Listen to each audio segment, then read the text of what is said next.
Bien, oh. Bien. J'ai dit, nous avons fini la propriété des alcanes, alcènes et alcynes. On a vu la propriété chimique. Parmi les propriétés chimiques, nous avons vu l'action du dioxygène, l'action du hydrogène et l'action du chlore. Concernant l'action du dioxygène, on a vu la combustion complète et la combustion incomplète. Et nous avons parlé de la combustion complète. Quand dit-on qu'il y a combustion complète, à quel moment on peut réaliser une combustion complète d'un hydrocarbure? Oui. Lorsqu'il y a une quantité suffisante de dioxygène. Et quels sont les produits d'une combustion complète d'un hydrocarbure? Quels sont les produits de la combustion complète d'un hydrocarbure? Oui. Qu'est-ce qu'on obtient lorsque on brûle complètement un hydrocarbure? On obtient le dioxyde de carbone et l'eau. Voilà ce qu'on obtient. Par contre, si la quantité de dioxygène est insuffisante, on parle de la combustion qui est comment? Incomplète. Et quels sont les produits d'une combustion incomplète? Nous avons quoi? Qu'est-ce que c'est fort lorsqu'il y a une combustion incomplète? Le carbone et l'eau. Voilà. Donc nous avons le carbone et l'eau. Mais dans certaines conditions, vous devrez savoir qu'une combustion incomplète peut donner aussi le monoxyde de carbone, qui est un poison. Bien, aujourd'hui, nous allons passer à une autre leçon, caractéristique d'un métaux. Caractéristique d'un métaux. Qui a vu un métal? Cite l'exemple d'un métal. Exemple d'un métal que vous connaissez. Oui. Le fer est un métal. Le cuivre aussi est un métal. L'aluminium est un métal. L'or est un métal. Mais ces métaux ont leurs caractéristiques. Derrière là, s'il vous plaît, ont leurs caractéristiques. Et nous avons dit que les métaux sont caractérisés par leurs propriétés physiques, chimiques et mécaniques. Premièrement, on va d'abord voir les propriétés mécaniques. Parmi les propriétés mécaniques, nous avons d'abord la dureté. On va d'abord réfléchir. La dureté. Qu'est-ce que la dureté? Nous avons dit qu'un métal est plus dur qu'un autre lorsqu'il résiste à la pénétration d'un autre métal ou lorsqu'il raye cet autre métal. Exemple, suivez. Vous avez une plaque en aluminium et vous avez un clou en fer.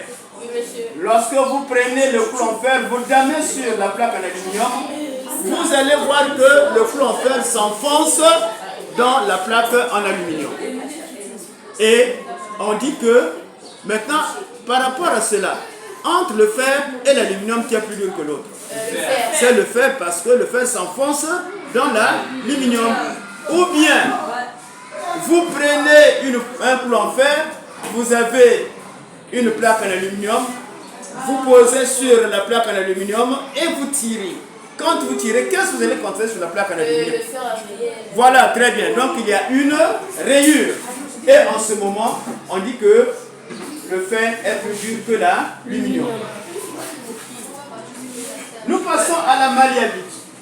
C'est la propriété d'un métal d'être transformable en feuille mince par laminage ou par martelage. Alors, c'est quoi la malléabilité? Nous avons le fer ou encore l'aluminium et on veut la transformer en feuille mince. Qu'est-ce qu'on fait? Il y a deux possibilités, par laminage ou par martelage. Laminage, ça c'est plus industriel. On fait passer l'aluminium entre deux roues tournantes et les deux roues vont aplatir la barre en aluminium. Et quand ça aplatit, ça se transforme en feuille mince. Ou bien par martelage. Vous avez déjà vu ou encore entendu parler des anciens forgerons, ou encore des gens qui travaillent, qui font des marmites, par exemple. Voilà. Que se passe-t-il? Ils prennent par exemple une barre en aluminium. Ils peuvent l'aplatir en faisant quoi? En chauffant et en damant par exemple le marteau sur la flaque en fer en aluminium. Et ça s'aplatit. Cette opération est appelée le martelage. Alors, à quoi peut nous servir cette propriété? C'est tout simplement pour la fabrication des feuilles d'emballage. Cette propriété est mise à profit dans la fabrication de feuilles d'emballage ou encore dans la fabrication d'un tôle. Le mba. Répète ce que je suis en train de dire. Répète ce que je suis en train de dire. Donc, cette propriété peut être utilisée pour la fabrication de feuilles d'emballage. Vous allez au marché là parfois, vous achetez la nourriture et qu'est-ce qu'on fait? On utilise ce qu'on appelle les feuilles jetables ou comment vous appelez ça. Et pour transporter la nourriture, on met voilà dans les assiettes jetables.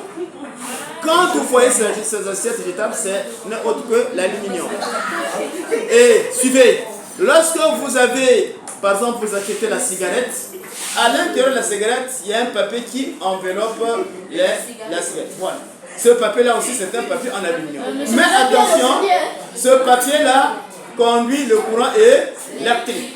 Vous pouvez expérimenter, vous allez voir que ce papier-là conduit bel et bien le courant électrique. Attention. Bien, donc, cette propriété est mise à profit dans la fabrication de feuilles d'emballage ou encore des tôles que nous utilisons. Nous avons la ductilité. Ductilité, c'est quoi? C'est la propriété d'un métal d'être réduit en fil au passage d'une filière.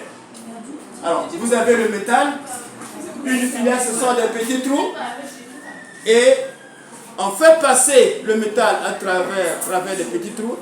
Alors le métal sera réduit en fil. Et cette opération est appelée la ductilité. Mais à quoi peut nous servir cette propriété? C'est pour la fabrication également des fils électriques.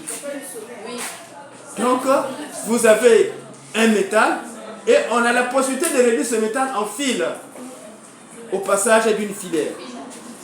Voilà, ça aussi c'est une propriété mécanique. Vous avez la ténacité. C'est la propriété d'un métal de résister à l'effort de traction. C'est quoi? Prenez un fil métallique, vous le tenez, un fil fin, et vous tirez. Quand vous tirez, vous allez constater que le fil résiste.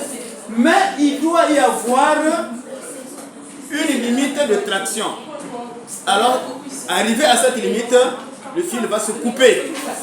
Donc, caractérisé par ce phénomène. Donc, la ténacité est la propriété d'un métal de résister à l'effort de traction. Exemple, le fer, le cuivre sont ténaces. La résilience. La résilience est une propriété d'un métal de résister au choc. Voilà. Si vous avez par exemple des métaux, vous avez une voiture qui est fabriquée à base d'aluminium et une autre à base de fer. Lorsqu'il y aura collision, vous allez constater que la voiture fabriquée par exemple d'aluminium sera bien cabossée, que la voiture va fabriquer en fer, et on dit que le fer résiste par exemple au choc. Donc le fer est plus résilient que l'aluminium. Propriété physique. La couleur. Chaque métal peut être caractérisé. Chaque métal peut être caractérisé. Chaque métal peut être caractérisé par sa couleur. Alors, je prends l'exemple. Exemple, l'or est jaune. Est-ce que vous suivez là? Le cuivre est rouge. Le fer est gris. Donc ça aussi, oui. Suivez. Oui. La couleur, oui. Je ne voulais pas être l'or. La couleur c'est doré. Et non jaune. Oui, mais généralement on dit jaune, c'est ça. Là, vous voyez, jaune doré ou quoi, mais c'est jaune. Hein? Bien. Alors, donc, température de fusion ou point de fusion. C'est la température à laquelle un métal fond sous l'action de la chaleur, vous devrez savoir aussi que les métaux fondent. Lorsque la chaleur est trop élevée, les métaux également fondent. Vous avez déjà vu ceux qui réparent les télévisions autres là. Ils utilisent un métal. Comment appelle-t-on ce métal-là? C'est le tin. Le tin, ils chauffent d'abord un autre métal. Et s'ils veulent souder, alors on met en contact de deux pièces et on fait fondre le tin.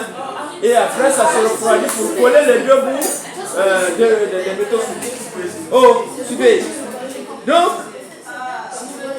lorsque le tin fond, on dit que le tin a atteint sa température de fusion. À ça, je fais comprendre. De même, donc, le cuivre également a sa température de fusion, le fer a sa température de fusion. Les métaux n'ont pas les mêmes températures de fusion et d'ébullition. Chaque métal a sa température de fusion et a sa température d'ébullition. Ce n'est pas la même température d'ébullition encore la température de fusion. C'est comme nous avons vu avec les hydrocarbures. Tous les hydrocarbures n'ont pas la même température de fusion ou encore d'ébullition. Bien. Exemple, le fer, température de fusion que j'ai noté TF égale à 1530 degrés Celsius. Le zinc, température de fusion égale à 420 degrés Celsius. Température d'ébullition ou point d'ébullition. C'est la température à laquelle un métal fondu bout sous l'action de la chaleur. C'est quoi l'ébullition? Nous avons dit que l'ébullition, c'est quoi? C'est le passage d'un corps de l'état liquide à l'état. Voilà. Donc les métaux aussi ont cette possibilité de passer de l'état liquide à l'état gazeux. Voilà, exemple, l'aluminium au bout à 2066 degrés Celsius. Le cuivre, température d'ébullition, c'est 2567 degrés Celsius. Conductivité électrique et thermique. Oh, suivez. Tous les métaux conduisent le courant électrique et la chaleur. Donc les métaux sont conducteurs de chaleur et d'électricité. Voilà. Nous continuons.